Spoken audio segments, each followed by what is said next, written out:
The moment the blue and red lights appear in your rearview mirror, a series of legal and safety-oriented protocols must be initiated immediately. Understanding the gravity of this situation is the first step toward ensuring that a standard traffic stop does not escalate into a felony-level confrontation. When you are carrying a firearm, the stakes are inherently higher because law enforcement officers are trained to prioritize their own safety above all else. To begin the process, you must signal your intent to pull over as soon as it is safe to do so. This signals to the officer that you are compliant and aware of their presence. Choosing a safe location is paramount. Look for a well-lit area, a wide shoulder, or a parking lot if one is nearby. If you must drive a short distance to find a safe spot, slow down and activate your hazard lights to acknowledge the officer's command. Sudden or erratic movements during the pullover phase can be misinterpreted as an attempt to flee or as an indication that you are attempting to conceal contraband or reach for a weapon. Once the vehicle has come to a complete stop, shift the transmission into park and turn off the engine.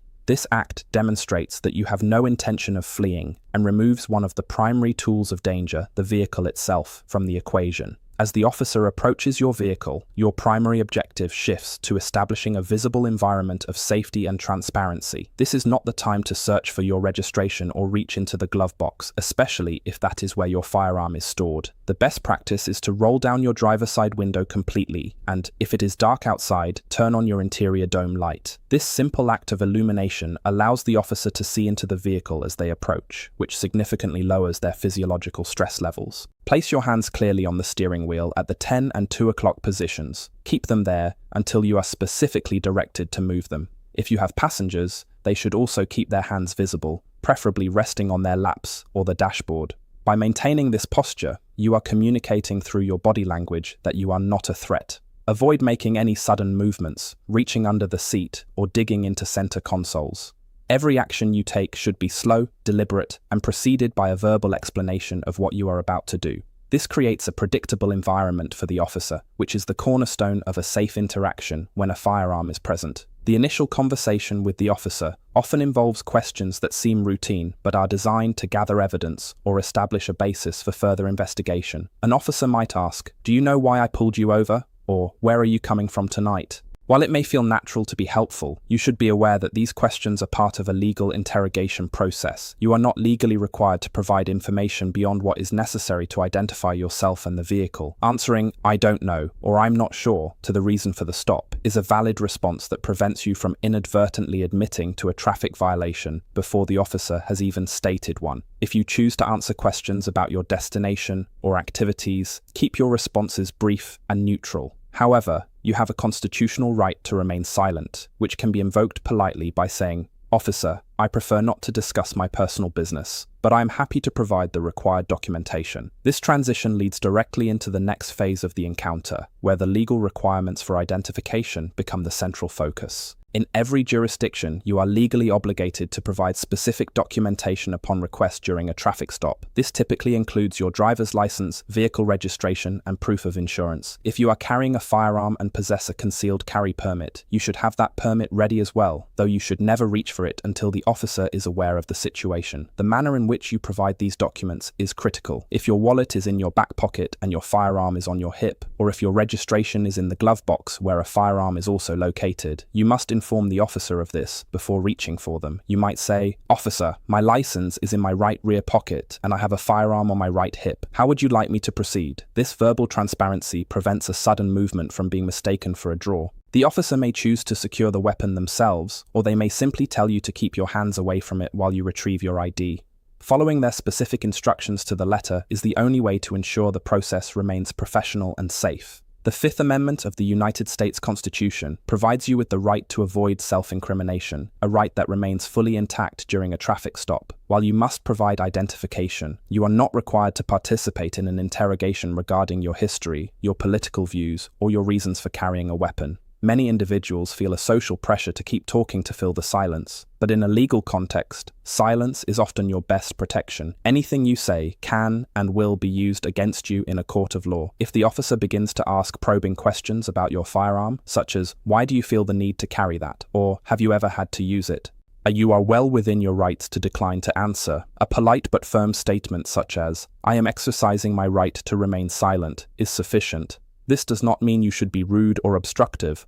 Rather, it means you are being a disciplined protector of your own legal interests. The goal is to complete the traffic stop for the alleged violation without expanding the scope of the interaction into a broader investigation of your character or lifestyle. In some instances, you may encounter an officer who is aggressive, dismissive, or clearly agitated. This can be a high-stress scenario, especially when you are armed. The most important rule in managing an aggressive encounter is to maintain absolute emotional control. Do not argue, do not raise your voice, and do not attempt to lecture the officer on the law at the side of the road. Even if you believe the officer is acting unlawfully, the place to contest their actions is in a courtroom, not during the stop. If an officer uses a harsh tone or makes inflammatory remarks, remain professional and compliant. If you feel your rights are being violated, or if the officer's behavior is unprofessional, you can later file a complaint or seek legal counsel. If the situation permits, and without making sudden moves, you may inform the officer that you are recording the interaction, which is a constitutionally protected right in most jurisdictions. Recording can provide an objective record of the encounter, which serves to protect both you and the officer, but it should be done in a way that does not interfere with the officer's duties.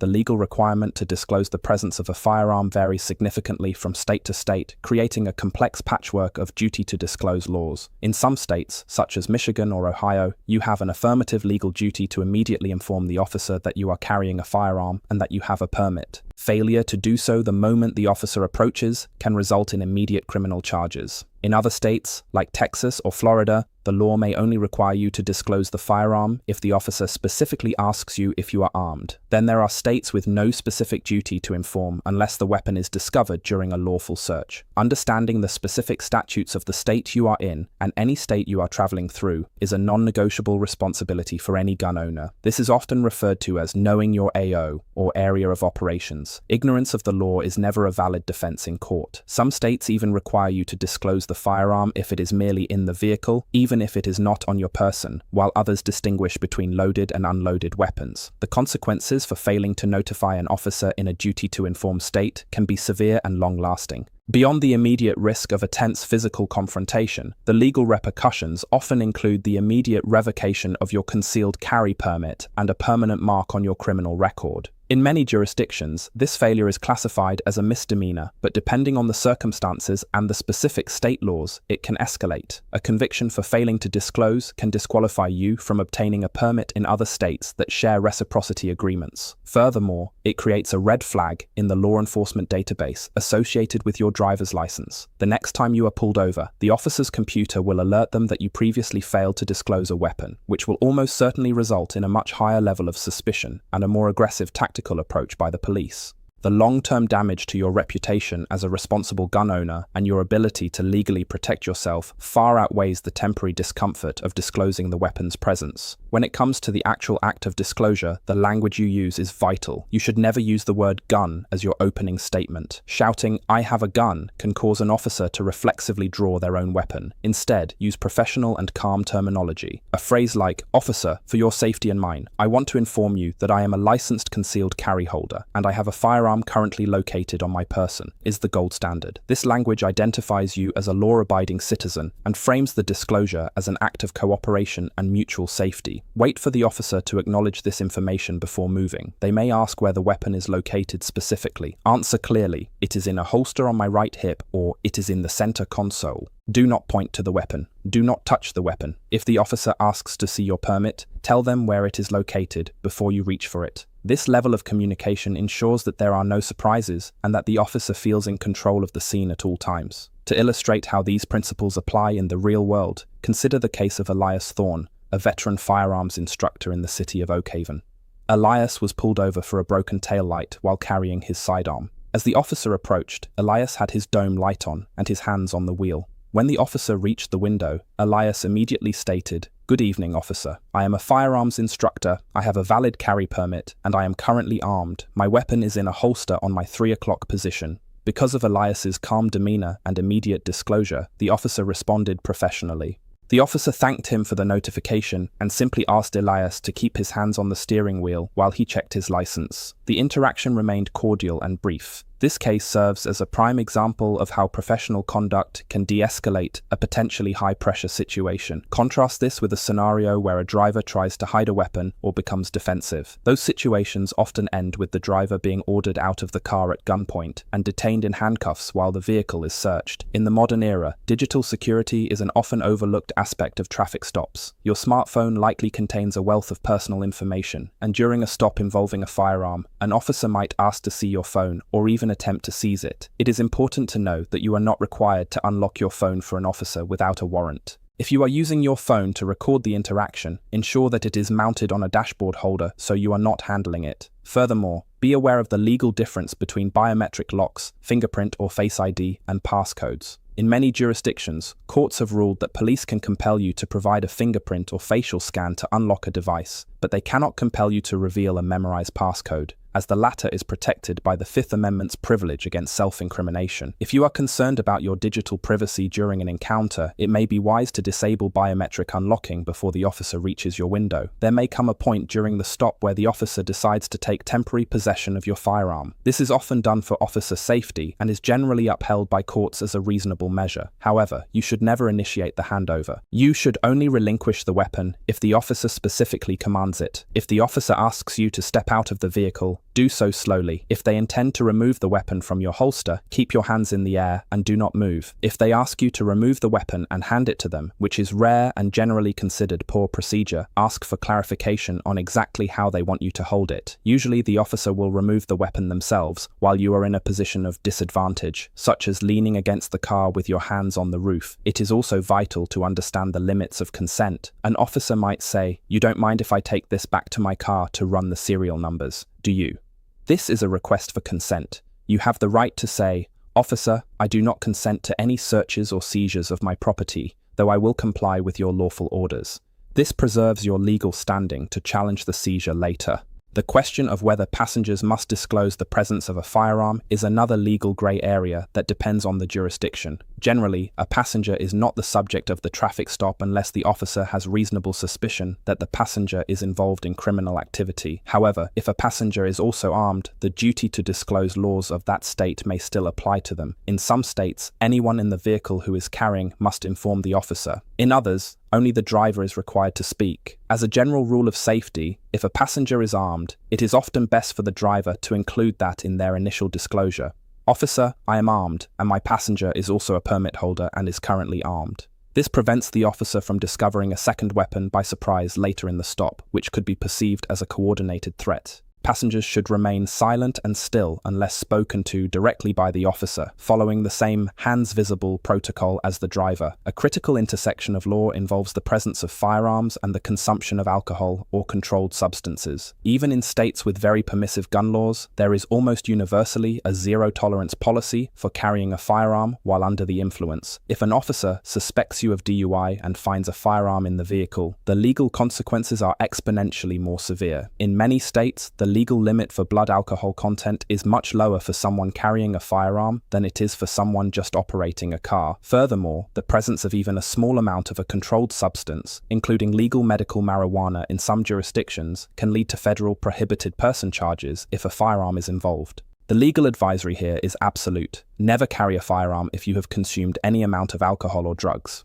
The combination transforms a relatively simple traffic stop or a misdemeanor DUI into a life-altering felony case that can result in years of imprisonment and the permanent loss of your Second Amendment rights. For those who live in or travel through constitutional carry states, where a permit is not required to carry a firearm, the rules of engagement with police still follow the same constitutional framework. Even without a permit, you still have the Fourth Amendment right against unreasonable searches and the Fifth Amendment right against self-incrimination. However, the lack of a permit means you do not have a credential to present to the officer to immediately establish your status as a vetted, law-abiding citizen. In these cases, your conduct becomes your credential. Being extra diligent with safety protocols and using clear professional communication is even more important. You should still follow the state's specific disclosure laws. Just because the state allows you to carry without a permit does not mean the state has waived its requirement for you to inform an officer of that weapon during a stop. Always clarify the specific statutes for permitless carry in your region, as they often differ from the rules applied to permit holders. One of the most common tactics used by law enforcement during a traffic stop is the request for consent to search the vehicle. An officer might say, "Since you have a gun, I'm sure you wouldn't mind if I just take a quick look through the rest of the car to make sure everything is legal, right?" This is a psychological tactic designed to make you feel like refusing is an admission of guilt. You must remember that the Fourth Amendment protects you from unreasonable searches. If the officer has probable cause, such as the smell of marijuana or seeing illegal items in plain view, they can search without your consent. However, if they are asking, it usually means they do not have enough evidence to search legally on their own. You should always politely refuse consent by saying, "Officer, I know you're just doing your job, but I do not consent to any searches." This statement is not an admission of guilt. It is a fundamental exercise of your rights. Refusing a search cannot be used as a reason to establish probable cause. By refusing, you ensure that any evidence found during an illegal search can be suppressed in court later. Finally, it is essential to understand the legal precedents regarding the duration of a traffic stop. The landmark Supreme Court case, Rodriguez-Vargas, United States, established that a police officer may not prolong a traffic stop beyond the time reasonably required to complete the mission of the stop, which is usually addressing the traffic violation and checking for warrants. Once the ticket or warning is issued and the documents are returned, the stop is legally over. If the officer continues to detain you to ask more questions about your firearm or to wait for a drug-sniffing dog without independent reasonable suspicion of a crime, they are violating your rights. If you find yourself in a situation where the officer is stalling, you can ask, "Officer, am I free to go?" If they say yes, leave immediately and safely. If they say no, then you are being detained, and you should reiterate your right to remain silent and your refusal to consent to searches. Understanding these temporal limits prevents fishing expeditions, where an officer uses a minor traffic infraction as a pretext to conduct a lengthy investigation into your status as a gun owner. By remaining informed, calm, and assertive of your rights, you can navigate the complexities of a traffic stop while ensuring your safety and protecting your legal standing.